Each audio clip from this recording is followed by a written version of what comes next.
And welcome back to गपशप with dentist. उम्मीद करती हूँ आप सब अच्छे होंगे। और आज जो टॉपिक मैं कवर करने वाली हूँ वो है ओरल ल्यूकोप्लेकिया। आज मैं आपके साथ डिस्कस करूँगी उसका इंट्रोडक्शन, उसके clinical features, differential diagnosis, investigation and management part को। तो मेरे साथ बने रहिए। सबसे पहले ल्यूकोप्लेकिया का टर्म जो है वो एक डर्मेटोलॉजिस्ट ने दिया था इन द ईयर ऑफ 1877। जो टर्म ल्यूकोप्लेकिया है वो एक ग्रीक वर्ड है जिसको दो ग्रीक वर्ड को तोड़ के बनाया गया है। पहला है ल्यूको जिसका मतलब होता है सफेद, वाइट, और दूसरा है प्लेकिया जिसका मतलब होता है पैच, सफेद दाग, सफेद धब्बा या सफेद लीजन, जो भी आप कहना चाहें।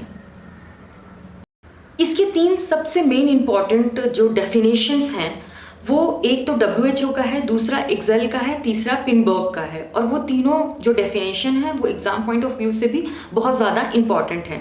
सबसे पहला डेफिनेशन जो कि WHO ने इन द ईयर ऑफ 1978 में दिया था वो है अ वाइट पैच और a plaque in the oral cavity which can not be scraped off और stripped off easily and moreover which cannot be characterized clinically or pathologically as any other disease।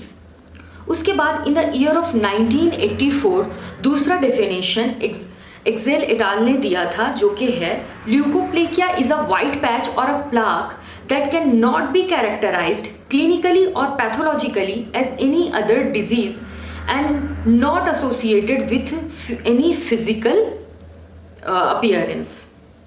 तीसरा definition Pindborg et al ने दिया था in the year of 1997। A predominantly white lesion of the oral mucosa that can not be characterize as any other definable lesion. जैसा कि आप इस picture में देख सकते हैं, जो लैटरल सरफेस है टंग का उस पर एक white flat thin uniformly patch जो है वो प्रेजेंट है। इसके आगे भी मैं आपको स्लाइड्स में और भी पिक्चर्स जो है वो आपके साथ शेयर करूंगी और आपको शो करूंगी। किसी भी डिजीज को ठीक करने के लिए ये जानना बहुत ज़रूरी है कि उसके इटियोलॉजिकल फैक्टर क्या है, यानी कि वो किस कारण से हमारे ओरल कैविटी में हो रहा है। ल्यूकोप्लेकिया का सबसे मेन कॉज जो है वो है टोबैको, दूसरा है अल्कोहल, तीसरा कैंडिडियासिस, चौथा डायबिटीज, पांचवा न्यूट्रिशनल डेफिशिएंसी एंड छठा इलेक्ट्रोगैल्वेनिक रिएक्शन। इन सभी कारणों की वजह से ओरल ल्यूकोप्लेकिया किसी भी पेशेंट्स में देखने को मिलता है। इसके बाद हम बात करेंगे एपिडेमियोलॉजी के बारे में। प्रीवलेंस क्या है? रिप्रेजेंट करता है 85% of all oral pre cancerous lesion को। इंसिडेंस 3 to 4% एडल्ट पॉपुलेशन में ये देखने को मिलता है, जो कि ग्रेजुअली डे बाय डे बढ़ रहा है। एज यूजुअली ये 3rd to 6th decay of life में देखने को मिलता है, लेकिन ये कम एज के पेशेंट में भी देखने को मिलता है क्योंकि इसका मेन कॉज जो है वो है टोबैको।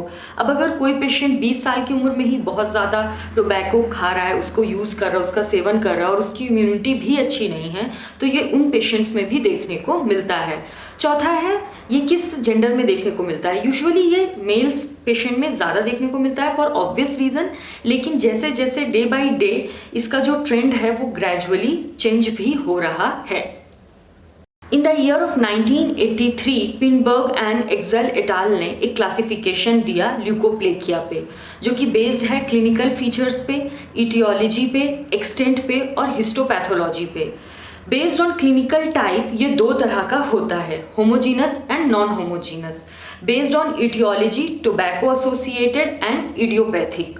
बेस्ड ऑन एक्सटेंट ये डिफ्यूज भी हो सकता है, ये लोकलाइज भी हो सकता है, यानी कि कभी ये एक ही जगह पे पाया जाता है और कभी ये बहुत मल्टीपल एरिया में भी पाया जाता है।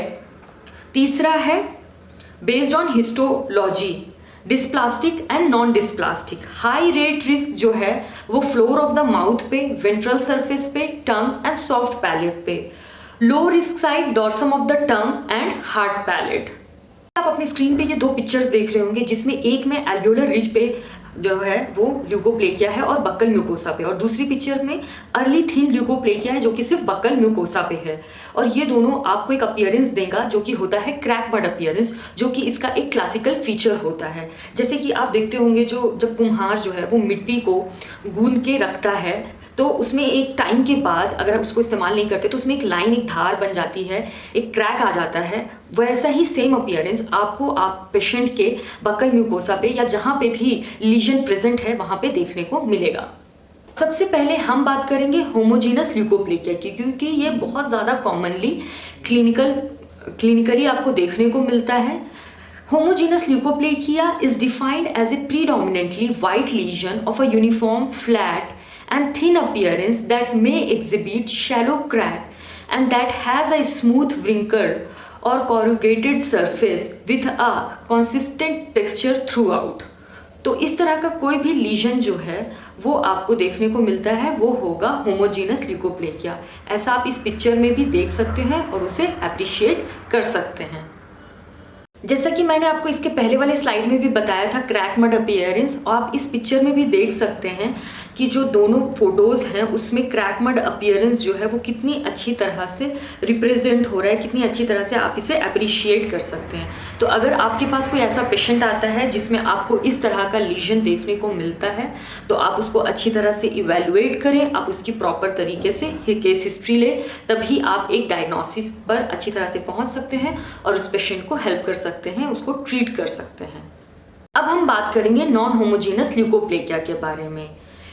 It has been defined as a predominant white or white and red lesion that may be either irregular, flat, nodular or exophytic. These type of leukoplekia are often associated with mild complaint of localized pain. Patient जो है इस तरह के leukoplakia में जब आपके पास आएगा तो आपको एक मिक्स लीजन देखने को मिलेगा, क्योंकि होमोजीनस में क्या हो रहा था, आपको एक सफ़ेद कलर का लीजन देखने को मिल रहा था या few time it is greyish white in colour. But in case of non homogeneous leukoplakia it is usually white and red in colour, जिसमें पेशेंट को डिस्कम्फर्ट होता है, हल्का पेन भी हो सकता है and few time patient also give history of burning sensation. आप इन पिक्चर्स में भी देख सकते हैं प्रोलिफरेटिव विस्कस ल्यूकोप्लेकिया जो कि अफेक्ट कर रहा है जिंजाइवा को और आपके एल्वियोलर एंड बक्कल म्यूकोसा को।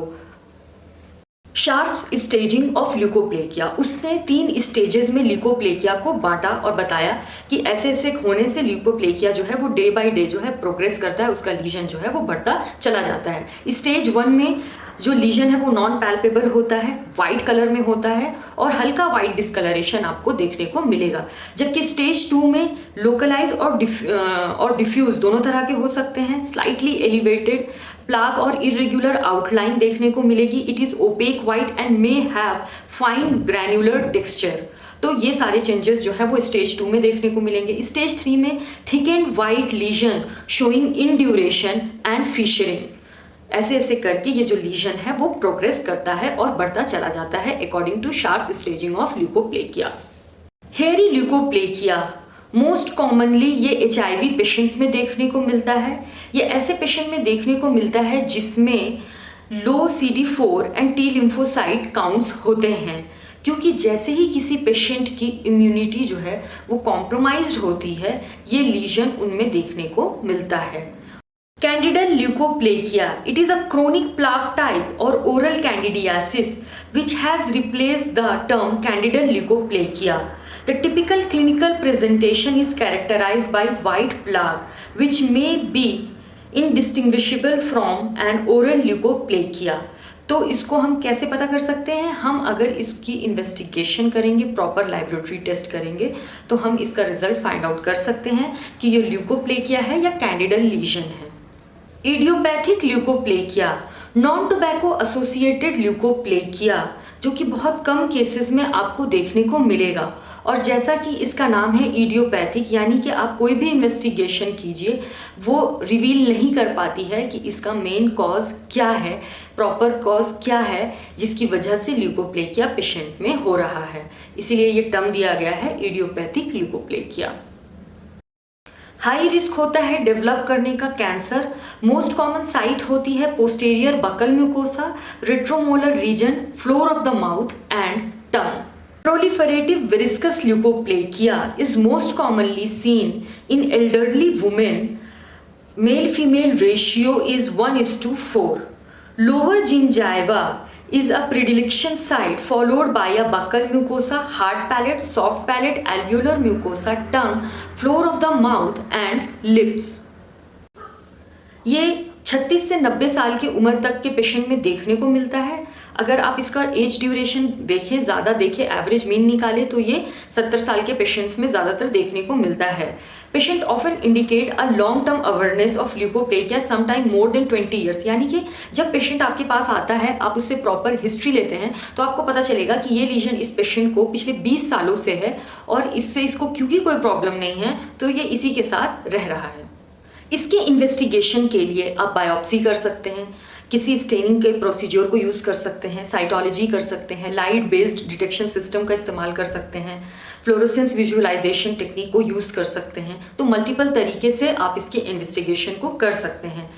अगर आप टोल्यूडिन ब्लू का इस्तेमाल करेंगे तो वो इस तरह से लीजन को जो है डिफ्रेंशिएट करेगा। दूसरा, आप लाइट बेस्ड डिटेक्शन सिस्टम को यूज़ कर सकते हैं जो कि एक प्रॉपर किट में आता है। किट पे प्रॉपर गाइडेंस के साथ दिया होता है कि आपको इसको किस तरह से इस्तेमाल करना, आप उसकी भी मदद ले सकते हैं। आप इसमें फ्लोरोसेंस विजुअलाइजेशन टेक्नोलॉजी का इस्तेमाल भी कर सकते हैं जो कि एक एडवांस टेक्निक है और इन सभी तरीकों से बायोप्सी से आप पता कर सकते हैं कि इसमें किसी पेशेंट में होमोजीनस ल्यूकोप्लेकिया है या ओरल ल्यूकोप्लेकिया है या नहीं है। अब हम बात करेंगे इसके मैनेजमेंट और ट्रीटमेंट प्लान के बारे में। ऐसे पेशेंट में जबकि हम जानते हैं कि सबसे मेन कॉज यानी कि इटियोलॉजिक फैक्टर जो होता है वो टोबैको होता है, तो हम पेशेंट की काउंसलिंग करेंगे, उसे समझाएंगे, उसकी हेल्प करेंगे ताकि वो अपनी इस हैबिट को क्विट कर सके, छोड़ सके। और हम उसे ये भी बताएंगे कि अगर वो इस हैबिट को क्विट नहीं करेगा और ट्रीटमेंट लेता रहेगा तो उससे बहुत जल्दी या फिर ऐसा भी हो सकता है कि उसे उस इलाज का, उस ट्रीटमेंट का कोई फ़ायदा हो ही ना। अब दूसरा आता है मेडिकेशन, जो कि हम मेडिकेशन की हेल्प लेते हैं पेशेंट को ट्रीट करने के लिए। उसमें हम पेशेंट को विटामिन ए दे सकते हैं, एंटीऑक्सीडेंट विटामिन सी दे सकते हैं, विटामिन ई, हम उन पेशेंट को लाइकोपिन कैप्सूल भी दे सकते हैं। तो ये टोटली जो है वो डिपेंड करता है क्लिनिशियन पे और कंडीशन पे कि क्लिनिशियन और कंडीशन के बेसिस पे उसे कौन सी मेडिकेशन देता है या दे सकता है। दूसरा ये है पॉइंट कि अगर ऐसे पेशेंट में सेकेंडरी इन्फेक्शन हो जाता है यानी कि कैंडिडियासिस हो जाती है, तभी हम पेशेंट को anti fungal topical agent use करने को देंगे। इसके अलावा हम पेशेंट को एंटी फंगल एजेंट यूज़ करने को नहीं देंगे। उसके अलावा और भी अदर एडवांस मोडेलिटीज़ हैं जो कि हम पेशेंट्स को ट्रीट करने के लिए इस्तेमाल कर सकते हैं। For example surgical excision, cryotherapy, laser surgery, photodynamic therapy and gene therapy. तो इन सभी चीज़ों का इस्तेमाल करते हुए हम पेशेंट को अच्छी तरह से ट्रीट कर सकते हैं और उनकी हेल्प कर सकते हैं। उम्मीद करती हूँ आज का ये वीडियो आपको पसंद आया होगा।